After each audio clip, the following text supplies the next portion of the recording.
Bonjour, alors l'objectif de cette capsule est de vous expliquer l'organisation et le fonctionnement de l'appareil reproducteur de l'homme. Donc on va travailler à partir d'une animation en 3 dimensions.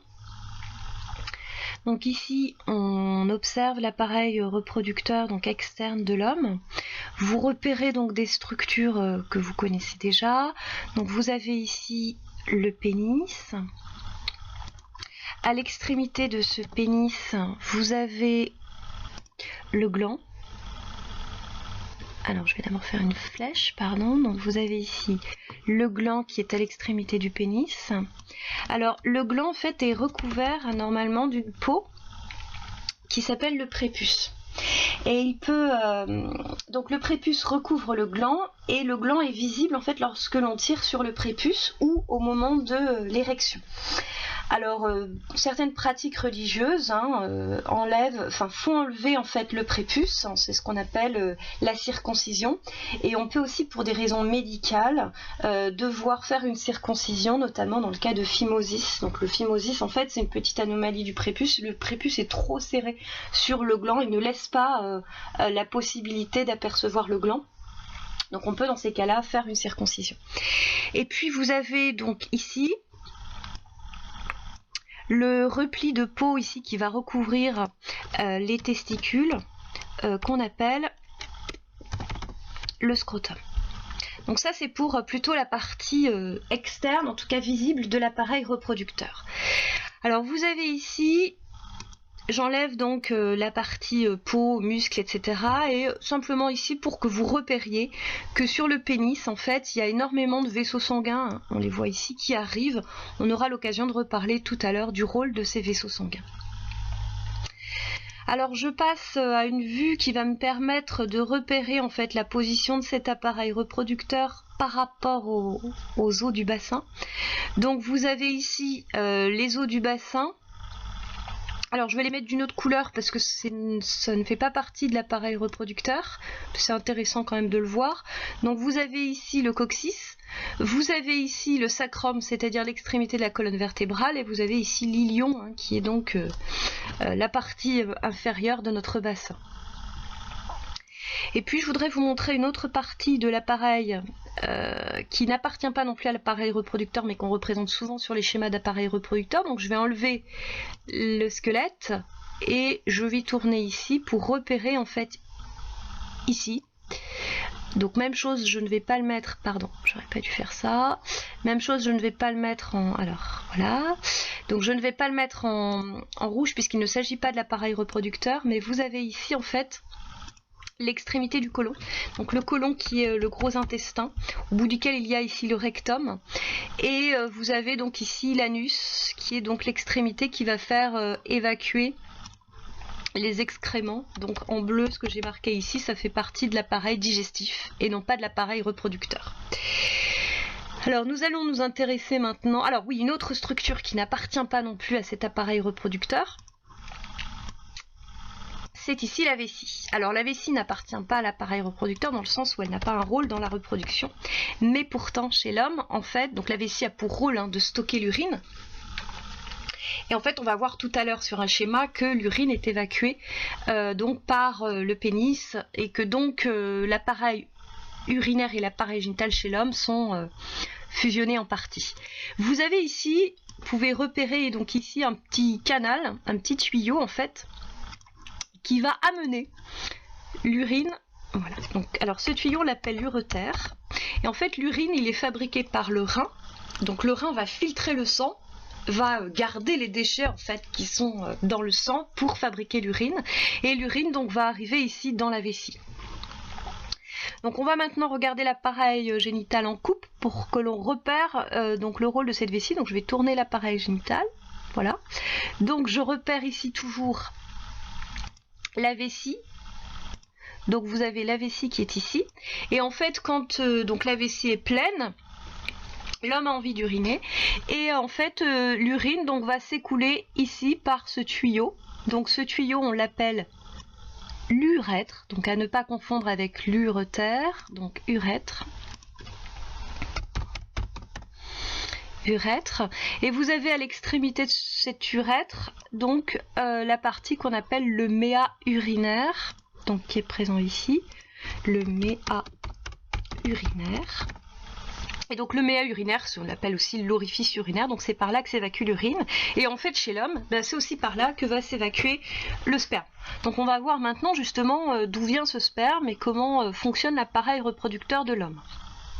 Donc vous avez ici, alors je vais reprendre ma couleur rouge pour vous montrer l'appareil, tous les organes de l'appareil reproducteur. Donc vous avez ici les testicules, donc qui sont au nombre de 2, hein.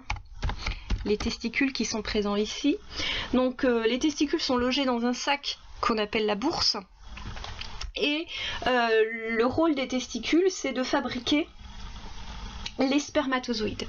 Alors ces spermatozoïdes, lorsqu'ils sont fabriqués, donc ils sont fabriqués en continu dans les testicules, ils vont être stockés ici, dans une petite glande qui est située au-dessus donc du testicule et qui s'appelle l'épididyme. Donc il y a 2 épididymes hein, au-dessus de chaque testicule. Au moment de l'éjaculation, les spermatozoïdes, donc stockés dans l'épididyme, alors dans l'épididyme, ils vont acquérir leur mobilité, c'est-à-dire la possibilité pour eux ensuite de se déplacer grâce à leur flagelle. Donc au moment de l'éjaculation, les spermatozoïdes qui étaient stockés dans l'épididyme vont être évacués par le canal que vous voyez ici. Donc ce canal qui est ici, on l'appelle le canal déférent.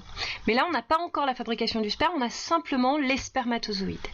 Et en fait donc les spermatozoïdes vont remonter le long de ce tuyau et vont venir se mélanger. Alors je vais enlever mes légendes parce que je voudrais juste qu'on voit un petit peu mieux ici. Voilà. Ils vont venir se mélanger à un liquide. Ce liquide il est fabriqué par ici les vésicules séminales. Donc même chose, il y a 2 vésicules séminales, je vous montrerai à la fin. Donc il y a 2 vésicules séminales.